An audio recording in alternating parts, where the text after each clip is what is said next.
I mean, so with no Morocco in the tournament, your group, Ghana's group here gets a whole lot more interesting.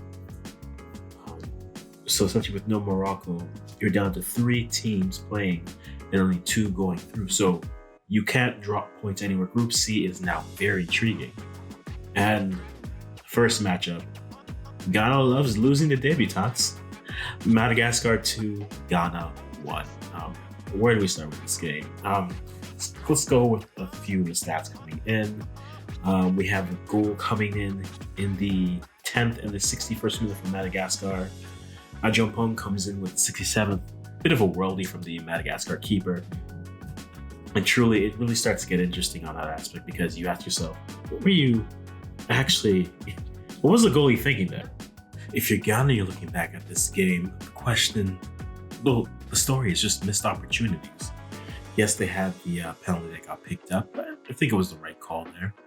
But they had 64% possession in this game. They had tons of shots. I mean, Madagascar had shots as well. Let's give credit to the opposing team for being clinical on the chance. But if you look at the stats, 64% versus 36, 562 passes versus 326, accuracy of 78% versus 65.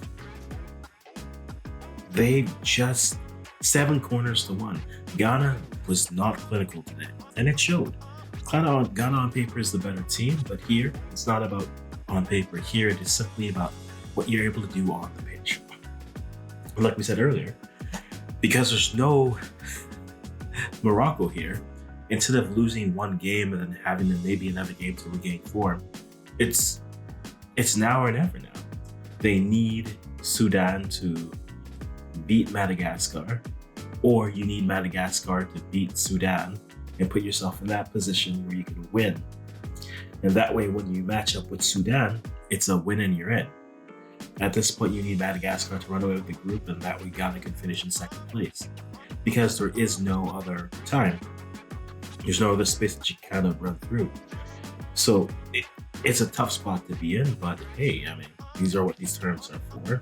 And you'd love to have more play time just so that it is unfortunate Morocco isn't there because that takes away opportunity for maybe more players who may have seen. Now with just 2 games, you're looking at a coach who maybe looks and tries to shorten his bench and tries to get the result versus, giving some players a showcase that they could have really enjoyed and really could have used that for their career. But what can they do?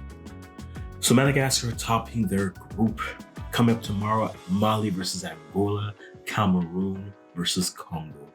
And it's going to be a very interesting matchup. See what happens here. And only one matchup from those groups because that group D and group E are both 3-team groups, but only one team advances. So with that being the case, it'll be interesting to see how it kind of breaks down. But yeah, Chan Day 3 has been interesting. Disappointing from my Ghanaian side, but intriguing now for this tournament to see what players are able to really step up and make a name for themselves and how that helps really hurt their careers. But anyways, yeah, I'm gonna stop rambling here because not much more to say here. I'm gonna stop rambling.